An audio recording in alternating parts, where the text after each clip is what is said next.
All right, everybody, it is now 11. Let's get started. Okay, so a few points of housekeeping. Number one, I already posted an announcement about this, but the Eric Erickson stuff in the PowerPoint notes is now consistent with the textbook. I was using numbers from the AP psychology book, but someone in the back pointed out that there was a discrepancy with the book, so they should all now be consistent. Additionally, as you all should know, this Thursday is the second test, and there's a lot to memorize. Some of you have been asking about it. I will give one gift. There's a lot to memorize, especially in the intelligence chapter, like lists of sub-abilities and things like that. It's not a huge gift, but it's all you get. I can tell you I will not test you on this one. Thornstone's specific mental abilities. To be honest, I don't even remember those. I don't remember hearing about them in intro class.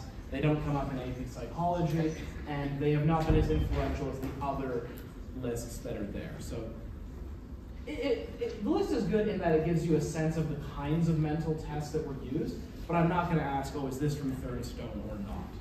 So you can ignore that. But even with that removed, there is still a lot to memorize. And so I would encourage you, if you've forgotten, to use those memorization strategies in the syllabus, the 4 study tips, because there is a lot to remember. Yes. Will it be on the final? Sorry? Will it be on the final? No, it won't be on the final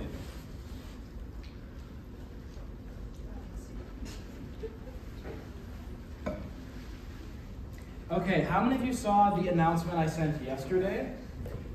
Maybe half, 2/3. Okay, so for those of you who didn't see, it's a little bit of housekeeping. Now I want to be clear, I did not smell anything. I have a very weak sense of smell, but someone was apparently unhappy. Now look, as I said in the announcement, we are all animals, we all make a smell. I was once a teenage male, and I had a weak sense of smell. So sometimes my brother had a more sensitive sense of smell. I had to be like, bro, you smell like shit. So I'm not judging, but just a friendly reminder, shower, use deodorant, wash your clothes, that sort of thing.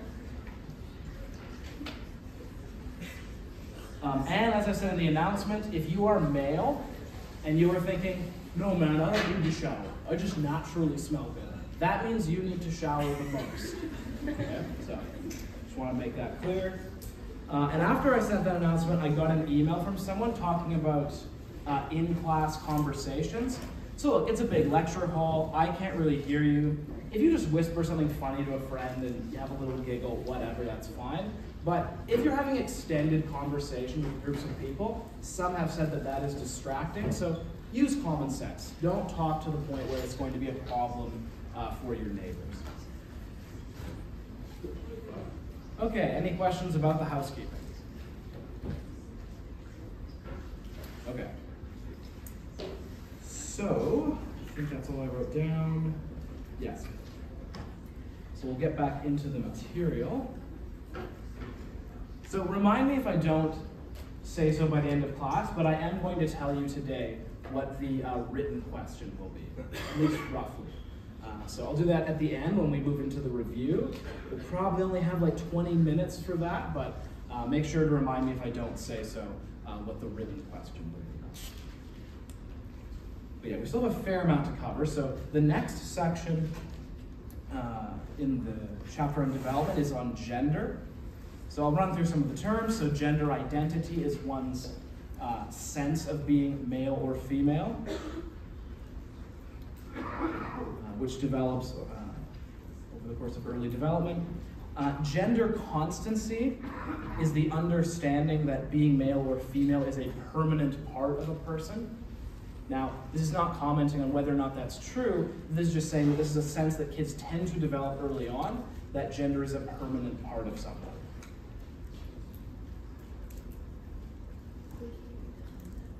Sorry, gender constancy is the understanding that gender is a permanent feature of someone. And as I said, the book is not commenting on whether that's right or wrong. It's just saying this is something that kids tend to come to believe early on.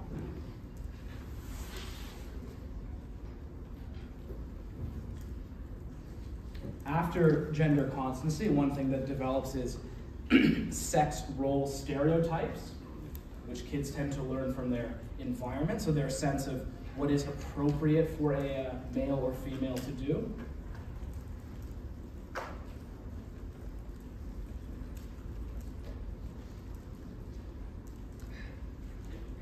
So sex role stereotypes are beliefs. They're beliefs about what is appropriate for males and females to do. So I feel like I almost shouldn't I feel like even giving the examples I could get in trouble. But like culturally, especially in the old days, it was thought that women were supposed to cook more, and men were supposed to go to work. Those would be examples of sex role stereotypes. Sex typing is about behavior. It's about treating people differently on the basis of whether they are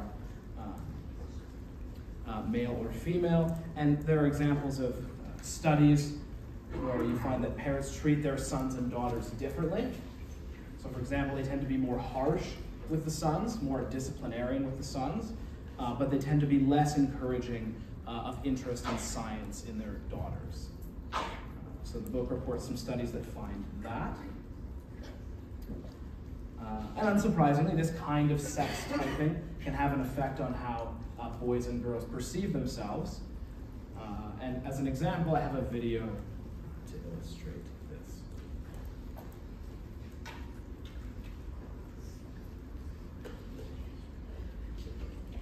Okay, so that's a good illustration of the possible effects of sex typing.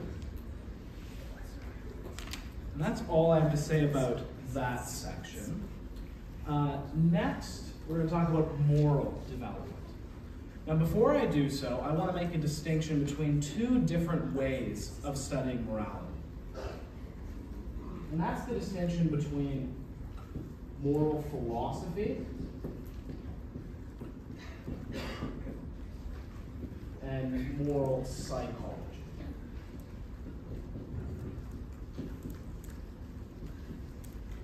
So, moral philosophers, sometimes called ethicists, ask conceptual questions about morality. What do we mean by moral statements?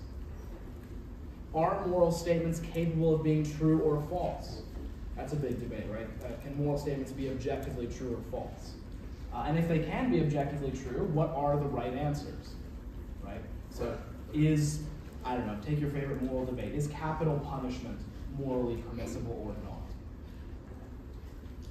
Moral psychologists generally don't ask questions like that. They say, forget about what the right answers are to moral questions, or indeed whether there even are right answers. What we care about is what's going on in people's heads when they make moral decisions or moral judgments. So it's silent on whether those judgments are right or wrong. They just want to know, oh, making moral judgments is something that people do. How do they do it? And what are the factors that influence the ways in which they do it? So that's, broadly speaking, the difference. Now, this is my own area of research, or one of my main ones, so my dissertation will be about moral psychology. What I'm about to say now will not be on the test, only Kohlberg's will, but it's kind of a fun example of an ongoing area of research in moral psychology. How many of you are familiar with the trolley problems? Maybe half, or maybe a little less. So there's two classic versions. So there's a trolley going along a track. It's going to hit 5 people. But there's another track that leads to 1 person. And conveniently, you are standing near a switch. That's supposed to be a switch, that's supposed to be a person. And if you pull the switch, the trolley will redirect, whatever, the trolley's like here, and it will hit 1 person instead of 5. So you do nothing, 5 people die. You pull the switch, it redirects, and 1 person dies. Show of hands, who thinks morally you should pull the switch? Who thinks you should not pull the switch? Like 5 people. Okay, now here's another version. So same thing, the trolley's going along, it's going to hit 1 person, but instead you are on a footbridge. It's kind of hard to draw. And there is a very large man standing on the edge of the footbridge. And pretend that you are a trolley expert. And I apologize for the politically incorrect nature. You can say a man with a heavy backpack. It doesn't really matter. Pretend that you know for sure that the man or the man in conjunction with his backpack is heavy enough to stop the trolley. You're like a trolley expert. And he's kind of leaning over, and all he requires is a little push, and you can save the 5 people. So, who thinks that morally you should push the large man? So not as many. Who thinks morally you should not push the large man? A bunch of you did not answer, but certainly far fewer people say that you should push the large man. Now, as many of you probably have noticed, that's a little bit weird because it's the same thing. You're killing one person and saving many. The difference, of course, is that in this case you're doing it more directly, but morally, maybe that shouldn't matter. So, a philosopher would argue about what the right answer is. What morally should you do? What psychologists are interested in is, why do people make these sorts of judgments? And so what you can do is you can give large batteries of questions like this, lots of different dilemmas where the question is, should you harm someone physically to save many? You can give lots of different versions of it. And then you can correlate their answers with other types of responses. By the way, the term for decisions like this is utilitarian. The philosophy utilitarianism says you should do whatever maximizes the greatest happiness for the greatest number.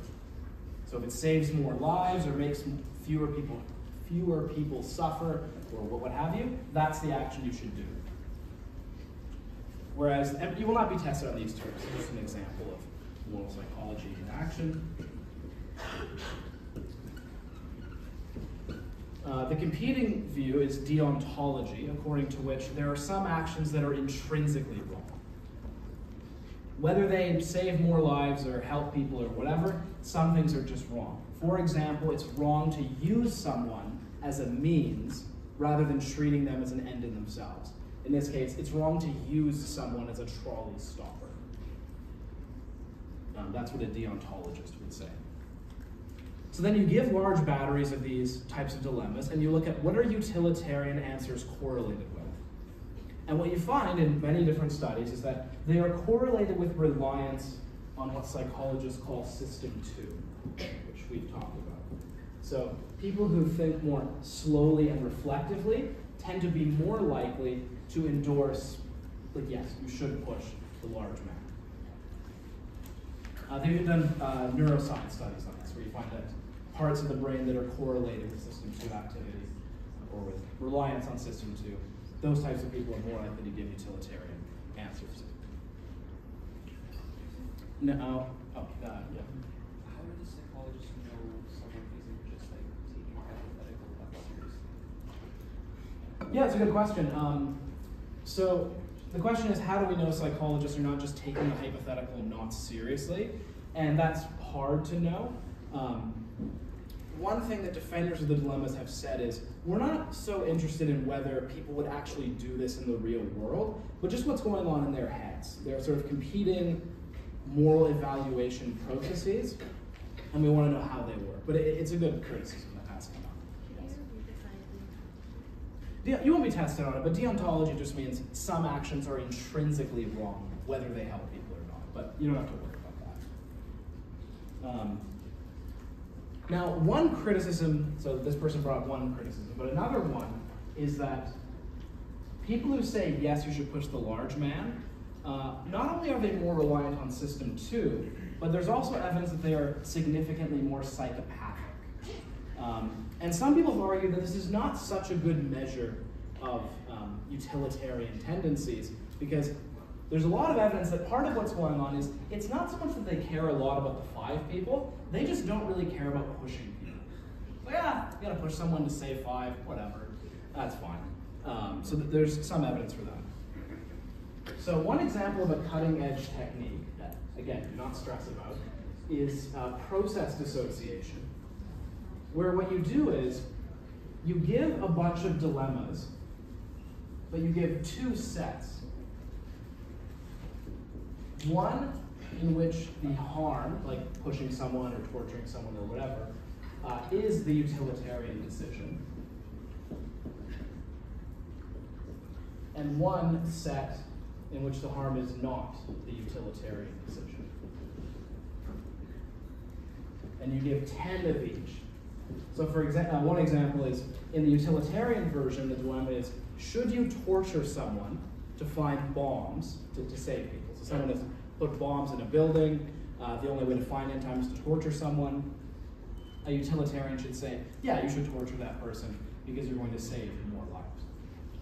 In the other version, it's not paint bomb, it's not real bombs, it's paint bombs.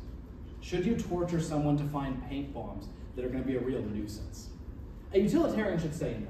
That's not leading to more overall happiness to subject someone to that. If you're a psychopath, sure, whatever, it's convenient. So then you can subtract out their answers to this. And then you get a kind of more pure measure of utilitarian responding. So as I said, this is my own area. So my contribution was to set up a similar process dissociation model, but for self-sacrifice. Not for dilemmas where you're harming someone else to maximize the greater good, but ones where you have to sacrifice your own interests. No studies before had done that. They had only focused on dilemmas where it was about sacrificing someone else. And if you're a real utilitarian, you should be willing to sacrifice your own interests as well for the greater good. But I won't go into detail about my stuff. This is just kind of a fun example. The moral psychologist that you need to know about for the test is Lawrence Kohlberg.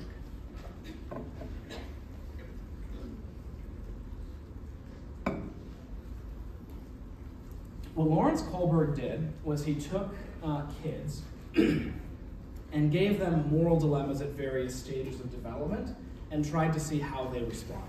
One of his famous examples is the Heinz dilemma. Heinz is a man, his wife is dying of cancer. He can't afford the medication, so to get the medication, he breaks into the pharmacy, steals the medication to save his wife. And then he asks the kids, okay, is that morally good or not? And Kohlberg was not really interested in what answer kids gave. He was more interested in the reasons they gave. So they say yes or no to the dilemma, but then Kohlberg would ask why. Why is that the morally good or bad thing to do?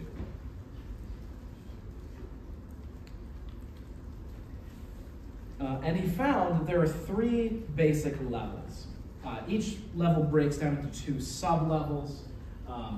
Don't worry too much about that. The three big levels are, I think, what you should mainly focus on. The first one is pre-conventional. The second is just conventional.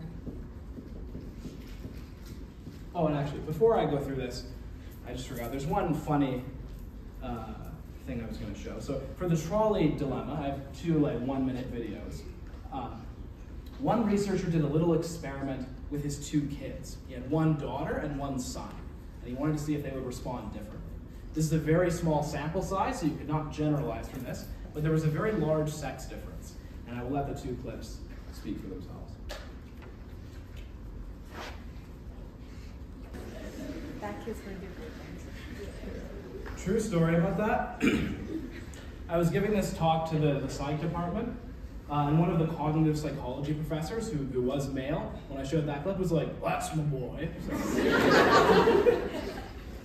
So, anyways, like I said, small sample size, you can't generalize that. Interesting fact.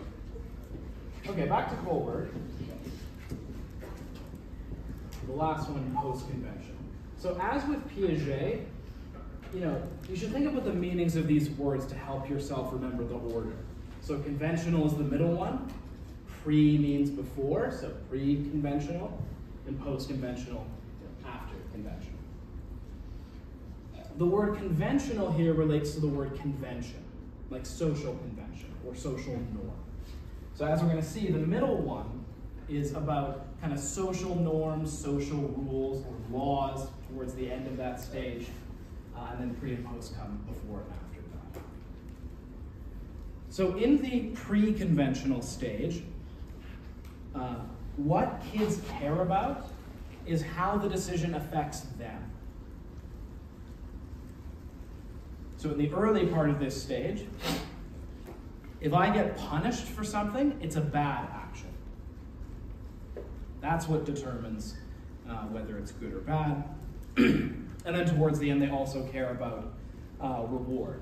If I do something and I get rewarded, then it's a good action. So it's all about how the action affects the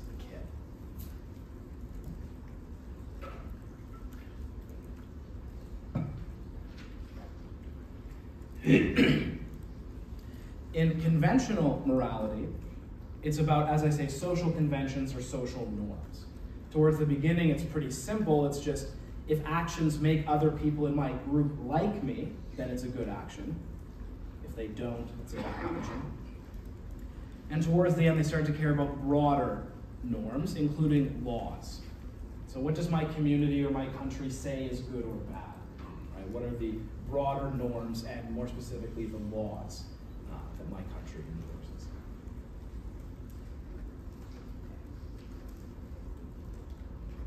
In the post-conventional stage, especially towards the end, stage 6, so each level breaks down into 2. So level 6 is, or stage 6 is the last part. What kids care about is principles, moral principles.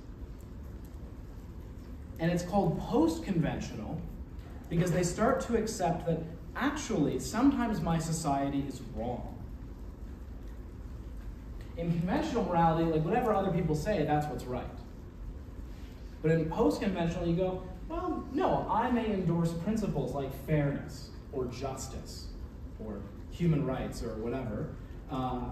And sometimes my society is not living up to those principles. So think of someone like Martin Luther King, right? In the United States, in the 50s and 60s, there was racial segregation, particularly in the South. That was written into the law. Many people in the society endorsed that.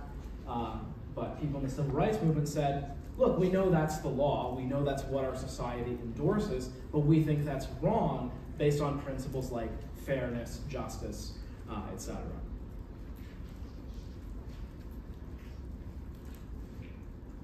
So those are the basic moral levels. Any questions? Yes? Say again, sorry? What did you say pre-conventional was? In pre-conventional, it's all about how the action affects you. So if you're a kid, if you get punished for doing something, well, that's a bad action. If you get rewarded, then it's a good action. Other questions? Yes? Were laws in the post-conventional or conventional? So technically laws are in the conventional towards the end. In the early part of the post-conventional, they start to care about the principles that the laws presuppose, but don't worry about that. The main thing you should know about post-conventional is that it's moral principles that matter. And crucially, sometimes those principles can contradict the laws. Sometimes your society is just wrong, based on principles that you endorse. Yep. Are these stages linked to the age of the kids? Yes, so now I'm not going to test you on the ages. Standardly, pre-conventional is 0 to 9-ish. Conventional is like 10 to 15, and post-conventional is like 16 plus. But there's a graph in the book that shows that it's quite variable when kids reach these stages, but that's kind of the rough estimate. But again, you will not be tested on that. Other questions about Colbert?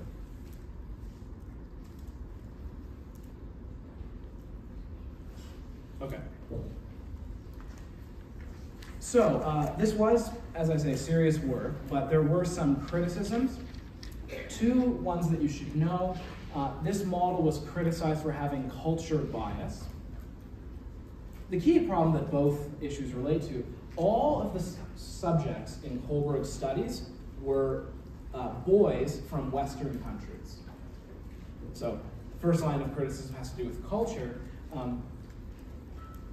It's sometimes argued that the fact that this is the final stage reflects an individualistic conception of psychology. So, as you may remember from 104, cultures are generally divided into those that are individualistic to greater or lesser degrees, and those that are collectivistic. In individualistic cultures, individual uniqueness is what's important.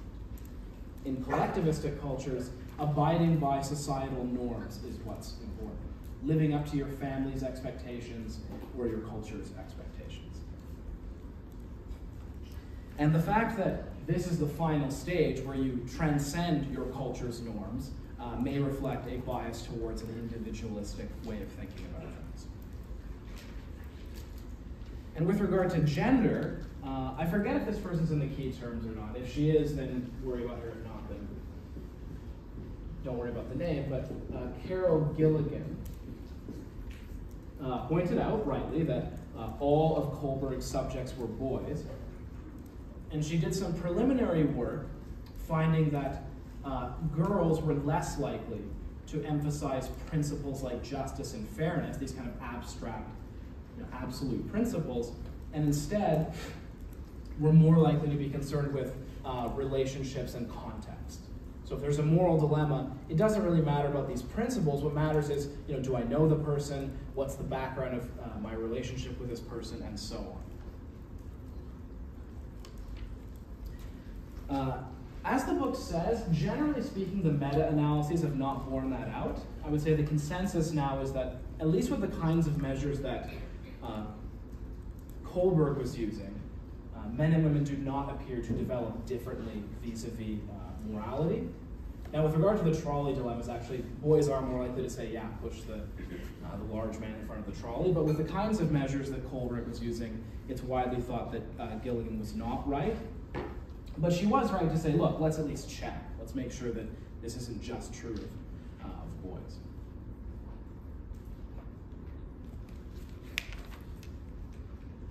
Okay, and that is all I have to say about moral psychology and moral development. Any questions about any of that?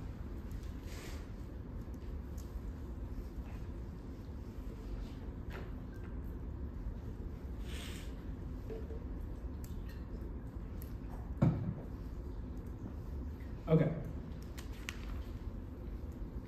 So now we kind of have to run through some terms. A lot of them I don't have too much to say about, but I'll go through them. So there's a section on adolescence and puberty. So most of these terms are probably review, but primary sex characteristics. Those are sex characteristics that have directly to do with reproduction, right? So basically the genitals and the related anatomy, right? The stuff that's directly related to making a new human. Secondary sex characteristics are all the other physical differences between boys and girls. One weird one is breasts. That one is listed as a secondary sex characteristic. And you might think, well, that kind of relates to making a baby, but technically that is listed as a secondary one. So wider hips in girls, breasts, larger muscles and more body hair on males, those would all be secondary sex characteristics. So ones that are not directly related to conception, let's say.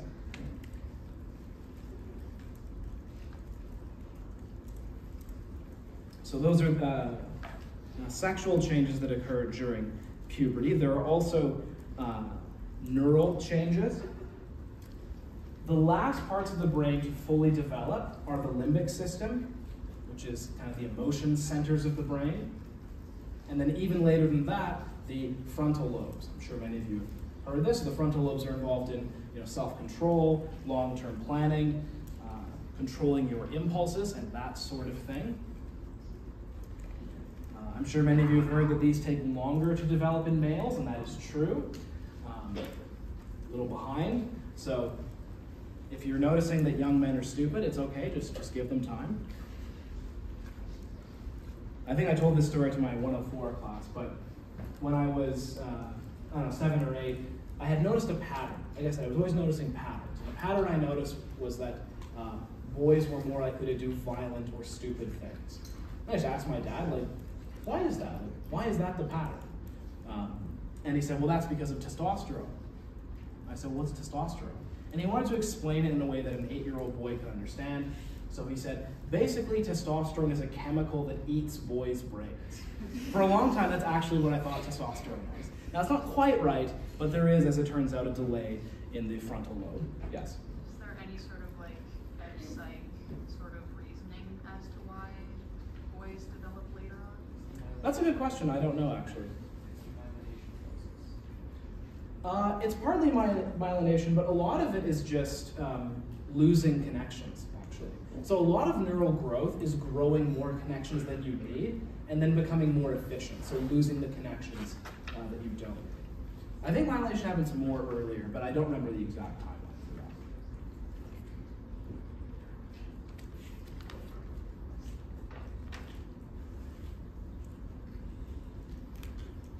So that's at the physical level. At the psychological level, there are also some things that are characteristic of adolescence.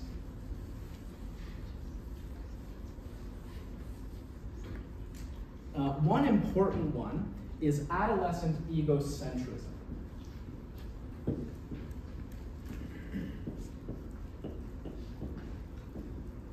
Egocentrism here does not mean the same thing that it does for Piaget.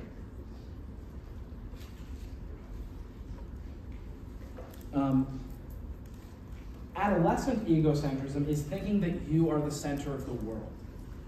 Not just in the sense that you're really important, but that everyone's looking at you. And that what you're going through is so unique and important and attention-grabbing.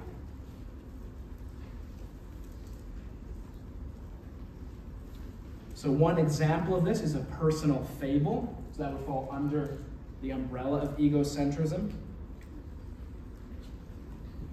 Having a personal fable is having an overinflated sense of how unique your experience is.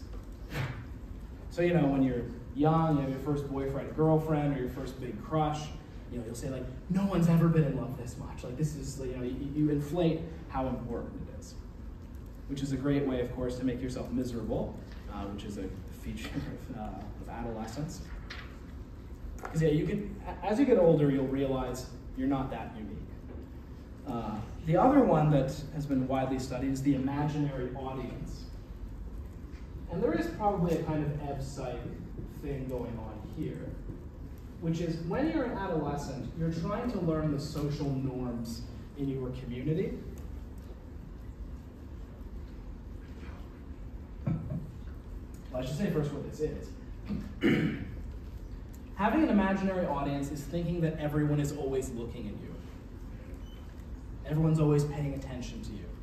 And probably the reason for that is, again, you're trying to learn the norms of your community, and if you're constantly thinking that you're under judgment, you're probably going to try harder to abide by what people want you to do. And this can be very stressful when you're an adolescent, you know, thinking that everyone's looking at you. But the great relief of adulthood that is coming soon for many of you is the realization that no one gives a shit about you. You can just relax, okay? You don't matter that much. This is a very positive thing, I'm telling you. They actually have done concrete studies on this. I forget the exact details, but they once did a study where they had people wear obscene t-shirts. It was something really bad, like a picture of Hitler's face, or something really like out there. And they had to wear them to work. And then they had to guess how many coworkers noticed the shirt. And then they asked all the coworkers, like, how many of you noticed the shirt? And people consistently overestimated how many people looked at their shirt. Most people did not notice. And this was like an extreme case. So for ordinary little whatevers, most people don't notice and don't care. Yes?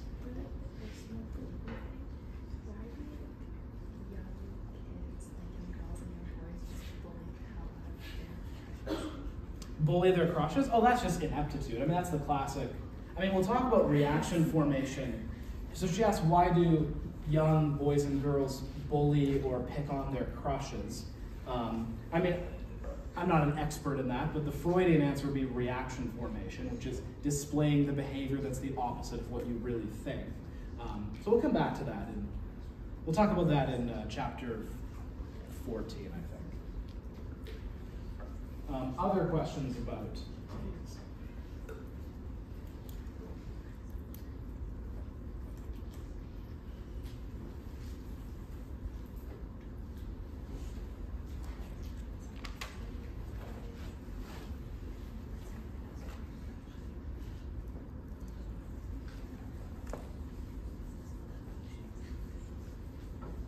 You'll remember that for Piaget, the last stage of development is formal operational, when you can think kind of logically and scientifically. Some have argued that there should be another stage, which is post-formal, which is sort of similar to the notion of wisdom that we saw in chapter 9. Post-formal thinking involves the recognition that there are conflicting values, there are conflicting points of view, and that decisions usually involve trade-offs between those points of view. Adolescents are often very idealistic. Like, this is the absolute right or wrong, and that's the last of it.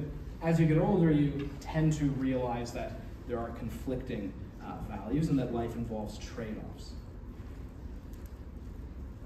There's a quote I really like from the economist Thomas Sowell, that there are no solutions, only trade-offs. That's a very post-formal way of thinking about things. There are no solutions, only trade-offs. Because, as I say, things involve conflicting values.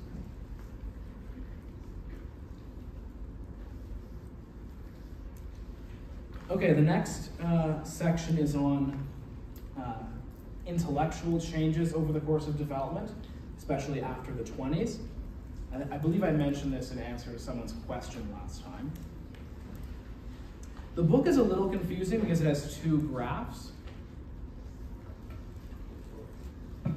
One is based on cross-sectional data, and one is based on longitudinal data. So cross-sectional, remember from the beginning of the chapters, when you take whatever, a group of 20-year-olds, group of 30-year-olds, group of 40-year-olds, and so on until 80-year-olds, and compare, in this case, their IQ scores on various subtests, and you compare them all at the same time. Longitudinal would be you take a group of 20-year-olds and follow them, like not like physically follow them, but you follow up with them until they're 80. And the problem with doing a cross-sectional study in this case, actually here's a little test from chapter 10. Why would that be a problem? What's something that's relevant to why 80-year-olds might be lower IQ than 20-year-olds? The Flynn effect, yes. So they might have lower IQs because they've gotten older, or it could partly be due to the fact that people in general have been getting lower IQ scores as the decades have gone on. But even if you use longitudinal data, you do find some changes. So I'll show a graph of that. And I would just use this one. This one's more clear than the ones in the book.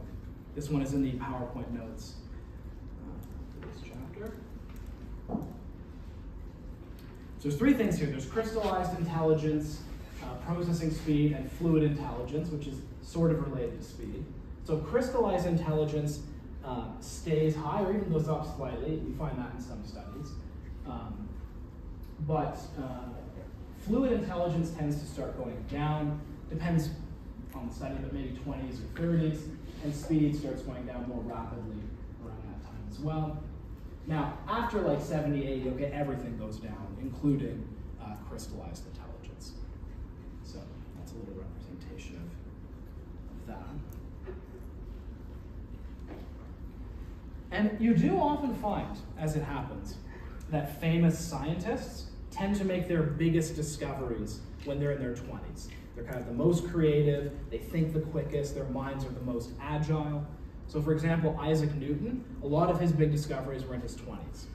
He invented calculus in a few months when he was 24, which makes me feel like a profound failure.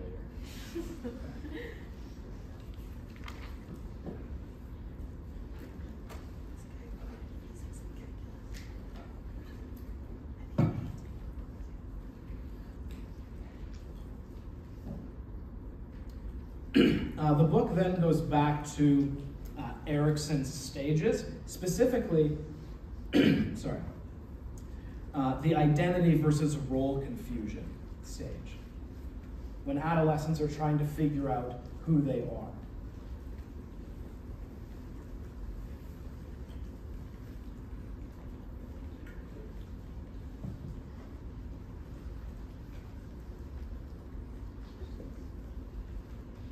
And he identifies 4 sub-stages, 4 stages that fall under the umbrella of identity versus role confusion. The first one is identity diffusion, which is basically not caring.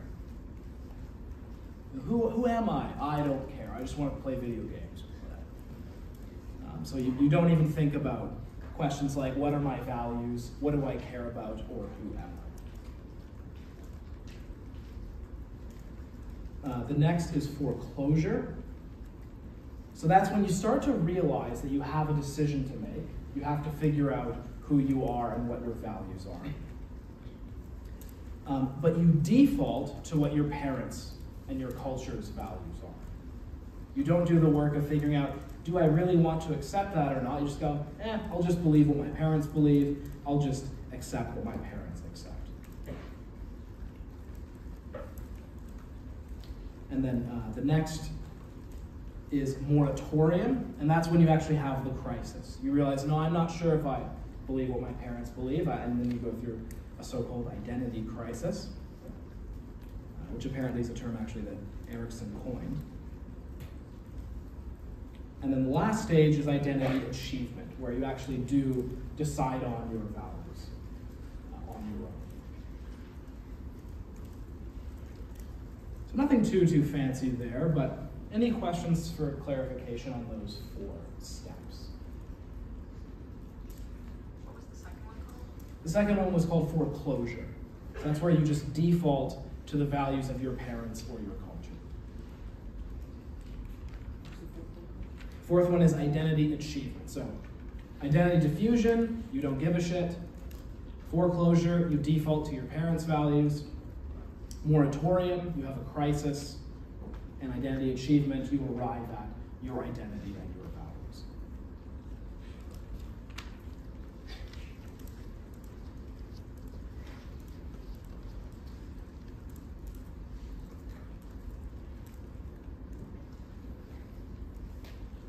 Okay, next, let me see how much time we have. Yeah, okay, we're doing pretty well. Is on marriage and family. So it starts off by noting that families are increasingly diverse in terms of the types of family structures. Same-sex couples are increasingly adopting. There are also more single-parent families. As an aside, many social scientists have been interested in whether these different family structures have different effects on child development. In the case of single-parent households, there is evidence this can have negative associations. It can be associated with negative developmental outcomes. But interestingly enough, there is no such evidence for same-sex couples. There's quite a large number of studies now finding that kids raised in same-sex, so 2 fathers or 2 mothers, like kids who are adopted, fare no better or worse than kids raised with a mom and a dad. Quite a large body of evidence now.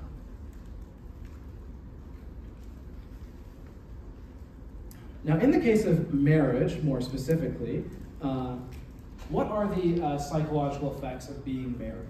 Is it a good decision? This is the eternal debate, of course. And to present one side of this, I have the philosopher Kramer from Seinfeld.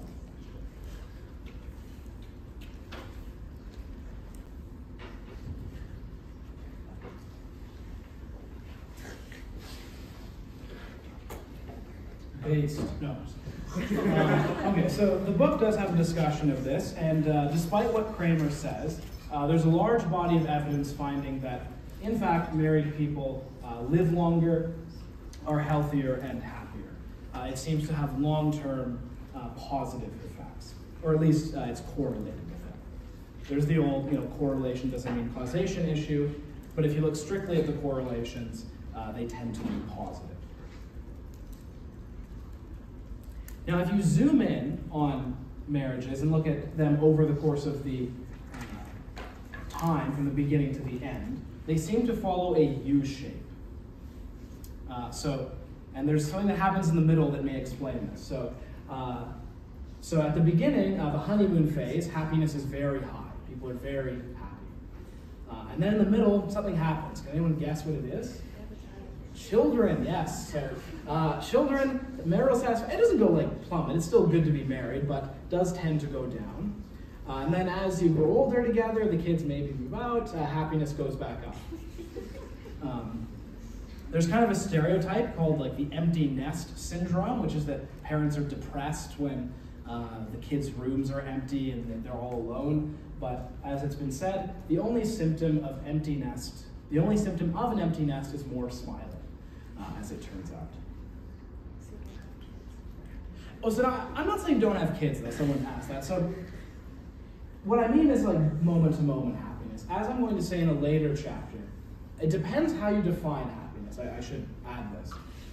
There's two ways in positive psychology of measuring happiness.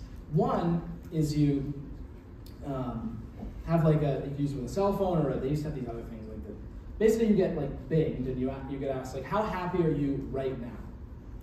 And then that happens like at 10 random times during the day. And then you can just average over the course of a week or something. The other is, how satisfied are you with your life overall right now?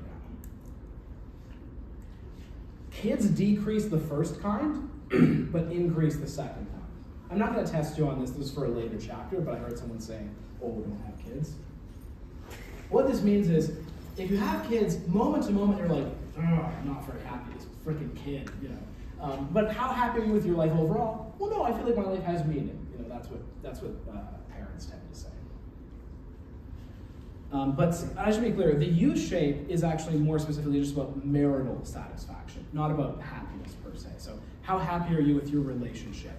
And there is a U curve. Yes. Is it the same kind of distribution without kids? Oh, that's a good question. I should know the answer to that, but I don't. So for the test, so the person asked, is there the same U shape for marital satisfaction for people who don't have kids? I do not know the answer to that.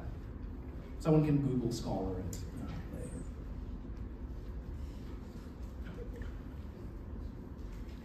later. The book goes over a debate about whether there is such a thing as a midlife crisis.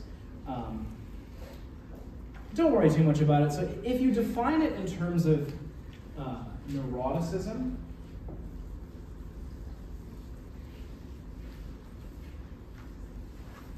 so neuroticism is something we'll see more in the personality chapter. Neuroticism is essentially instability of your mood, especially negative moods. So how much does your mood change? And that stays constant through the lifespan. It's not the case that there's a spike in sensitivity to negative emotion in the middle-aged years. However, one thing you could cite in favor of something like a midlife crisis is there's not just a U curve for marital satisfaction, there's also a U curve for life satisfaction. This is independent of marriage. This is just, you ask people, how happy are you with your life overall? And again, it's highest in the 20s and in old age. So there's a U shape there as well. So enjoy your 20s while you can. And then after that, just hold out for being older. Okay, so we're almost done. There's just one more thing we have to cover, which is death and dying. There's not as much here, but the big thing that you should know for this section is the 5 stages of grief. How many of you have heard of the 5 stages of grief? Right, so pretty commonly known. This was first put forward as an explanation for how people go through death, but it has been extrapolated to apply to other kinds of grief, like someone you know dying, losing a job, or what have you. And the 5 stages are denial.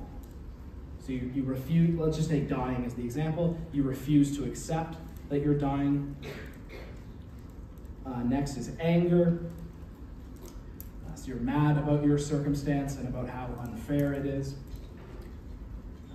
And then bargaining, where you try to negotiate your way out of dying. Maybe you might be an atheist, but you pray to God anyways, like, hey, can you cut me some slack here? You know, if you let me live, I will read the Bible every day.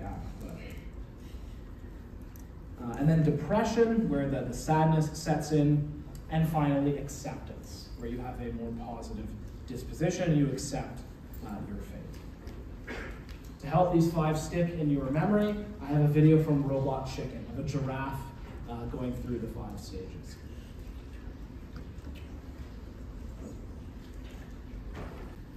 Okay. Hopefully that helps you remember the order. Okay. Good, so we're right at noon. That is all the content I have to give you for test number 2. So, test is on Thursday. So, while I remember, I'll go through what the written question will be, and then I'll throw it open for any questions that any of you have about either the intelligence chapter or the development chapter. So the written question will come from the section on reliability and validity in chapter 10. So make sure you are familiar with all the different types of reliability and validity, and that you could apply them to an example. In the question, I will just say, a psychologist develops a scale to measure blue. It won't be intelligence. It will be some other psychological construct, not intelligence. And I will say, explain how these types of reliability and validity would apply in the case of this test. Any questions about what the written will look like?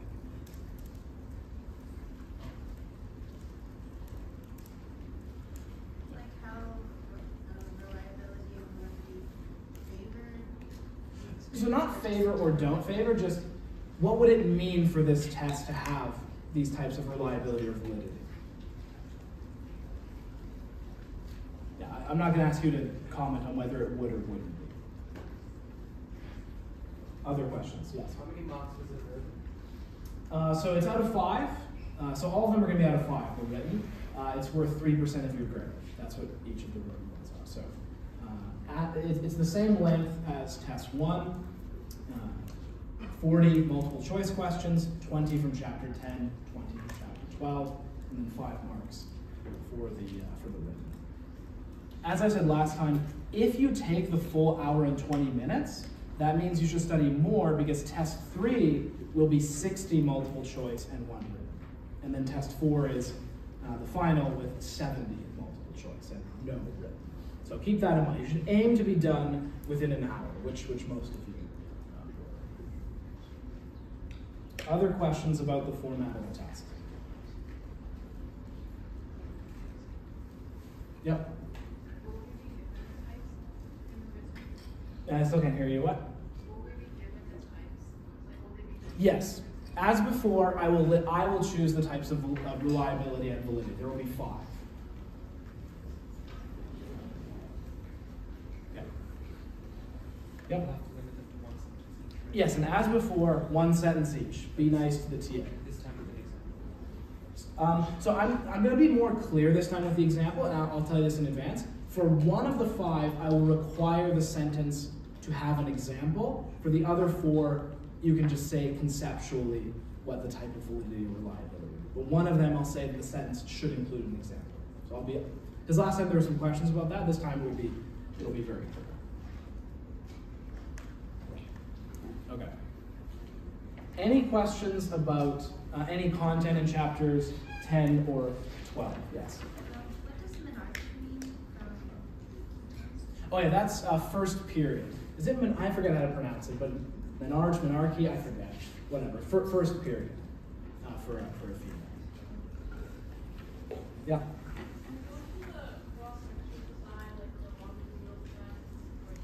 Yep, good question. So good to know. So I mentioned it in passing today, but cross-sectional means you get a group or groups of people at various ages at the same time and compare them.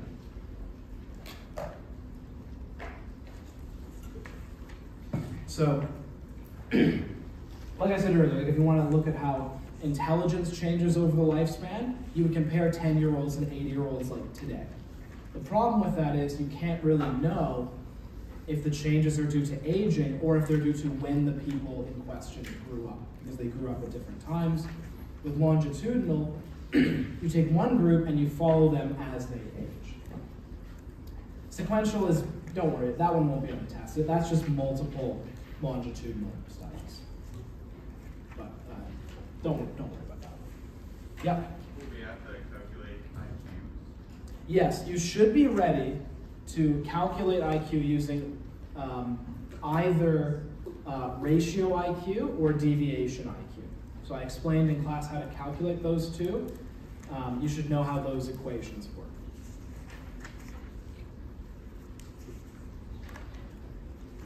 Other questions? Anything in intelligence or development? Yes. For Erickson's stages, should we have to know the ages or just those stages? I would say know the ages. Now that I've made it consistent, know the ages. So the PowerPoint notes and the book should be the same. So know the ages.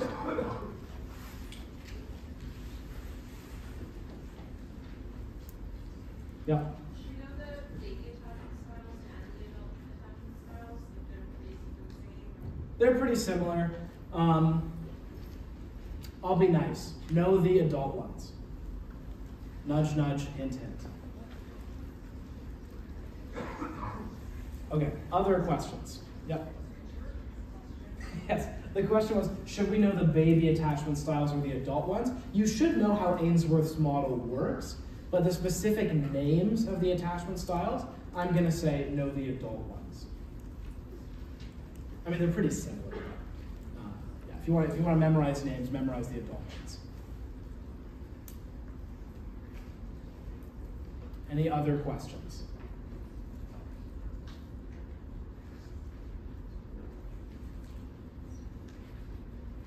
Okay, before I let you go, I'm going to say try and be here early on Thursday. That'll make things easier. If I didn't get to your question, you can come talk to me now or during office hours, or post the questions on course questions. Make sure you bring a pencil and student ID. See you all on Thursday.